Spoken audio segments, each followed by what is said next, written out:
Hi guys, so today is one of those really cold days, snowing day. Today's my day off, so I decided to, do another baking video. And I'm excited because today we're gonna make coconut flan. So I'm really excited because I've made flan before, but I've never really made coconut flan, so this is a really good experiment. So hopefully it comes out good, and this recipe that I'm gonna use, you guys can use it too, and it comes out well as well. So I'm excited, trying something new, and let's get started then. So first thing you're gonna need is, for any basic flan, you need sugar. So you're gonna need 1 cup of sugar, and that's gonna be for the caramel on top. Then for coconut flan, you're going to need coconut milk. Si es Goya, tiene que ser bueno. And you're gonna need your sweetened condensed milk. This says fat-free, but I'm just showing you the brand. Like, I'm not gonna actually use this can. I'm gonna use some leftover I had from another time, but just showing you what the can usually looks like. Don't get the fat-free version though, because it doesn't taste as yummy as the real, unhealthy one. And then, so you're gonna need 4 eggs as well. I don't have the eggs with me, but you need 4 eggs. And also, you're gonna need 1 teaspoon of vanilla extract. That takes the flan to a whole new level.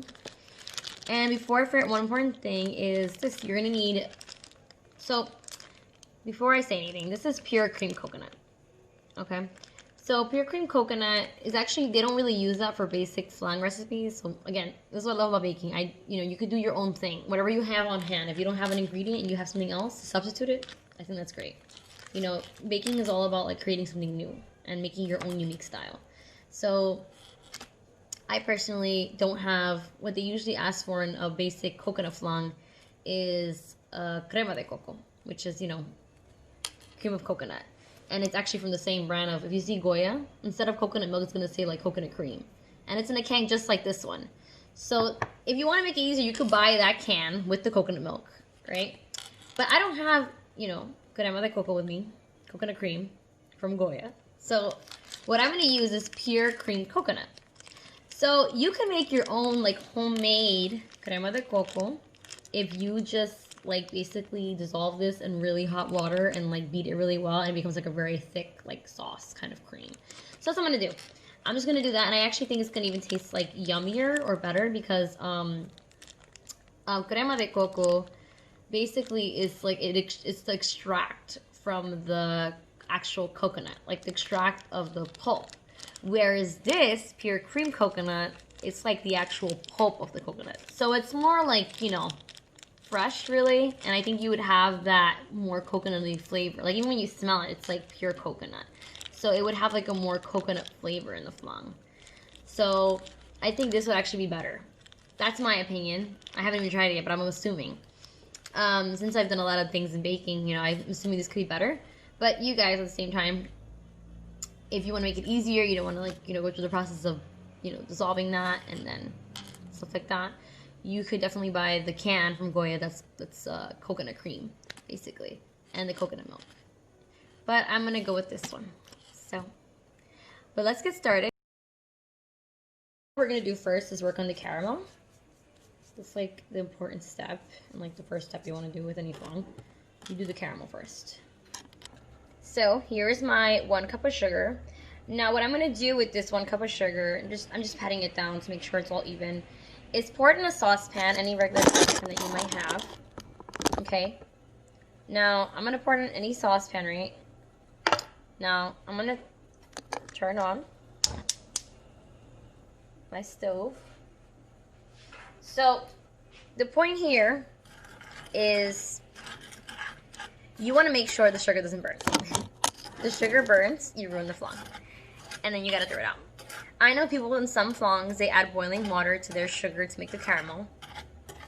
Now, I personally don't think that's how you make caramel. That's my opinion. But everyone makes their own flan different. But I've never, when I do flan, I never put water. This takes patience. And that's what I think makes the caramel even more yummier. Because when I make my caramel, it is pure sugar melted. So people that put water, it makes life a little easier, I will be honest. And it's a less likely chance of you burning the sugar.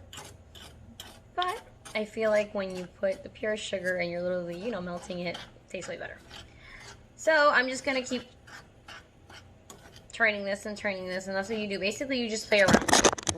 You play around with the stove, like the temperature of your stove, and how much you're mixing the sugar. Like, that's all you gotta do. And it's gonna take time. I'm telling you, it's gonna take time, but it's worth it at the end. It requires a lot of patience, and again, it's just really playing around with your stove. Like, you don't want it to burn, so you're always going to be like checking on it. One tip I can say is you never walk away from the sugar, ever. You keep turning this until it completely melts before your very eyes. But if you walk away from the sugar, it will burn. So this is about constantly turning, and again, playing with the temperature. Okay guys, so this is what I mean. You want your sugar to be exactly like this, and I put no water, and look how my caramel is beautiful. So now I'm gonna put in the mold. Be careful you guys don't burn yourselves. Okay guys, so as you can see, so I didn't put this on camera because I had to be very careful, but basically you just put the sugar, you just melt it very quickly on the mold, very quickly, because you have no time, because this hardens very quickly. And you make sure that it covers all the edges very well, because I mean, you know, you want the whole flan to be nice and caramel on top. So now I'm just making my crema de coco. This is like some boiling hot water, and I'm just mixing it with the coconut that I had here. Mixing until it finally like dissolves, because it's like really hard. Okay, so this is kind of like the consistency you want, like for, see how really thick it is, like the cream of coconut when you melt it. If you're gonna use like my way of doing things, like using the actual pure cream coconut and you melt it, that's how the consistency you want. It's really nice and thick, so make sure it gets to that consistency if you want that. So you have to get a blender like this, and basically what you're going to put in here is the sweetened condensed milk, the 1 can of that, your 1 can of coconut milk, your 1 can of crema de coco, coconut cream if you're going to get the can, or the one you made yourself. You're going to put that in here. You're going to put 4 eggs and 1 teaspoon of vanilla extract. And then you're just going to blend it. And then you're going to have...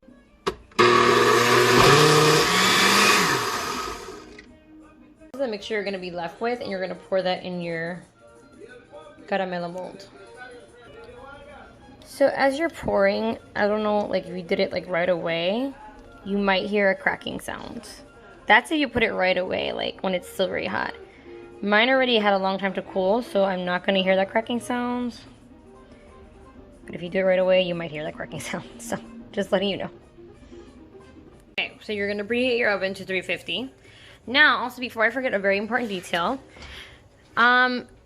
you have to do something called baño de Maria every time you do flan. So basically, if you can see, I don't know if you can really see, but I put water in this big tray, right? That's bigger than my actual, you know, where the flan is. So find a thing like this, you know, pan that's bigger like than your flan mold, and put it with like hot water. The water has to already be hot, or at least warm, but better is hot. And you put in the flan in that. And what this baño de Maria does is that it prevents the caramelo from burning. And that's really important, because if you don't put water and you just put the flan in, it will burn all up. And it will like evaporate and burn. So you don't want that. So the baño de Maria prevents it from burning.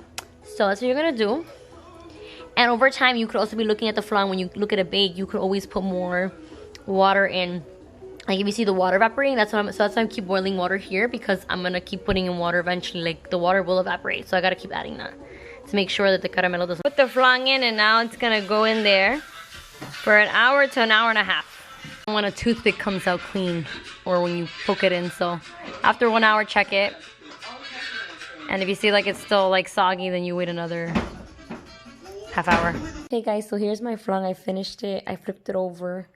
It took me like about an hour this time to make it. So it's a little rough on the edges, but I guess because the coconut, it really makes it like more oily. So that's why, because usually my flan comes out nice and round, but it's still good. So now we're going to try it. But it was in the oven for like an hour, and then it cooled for like 2 hours. Make sure you let it cool 2 hours before you flip it completely. So now it's ready to eat.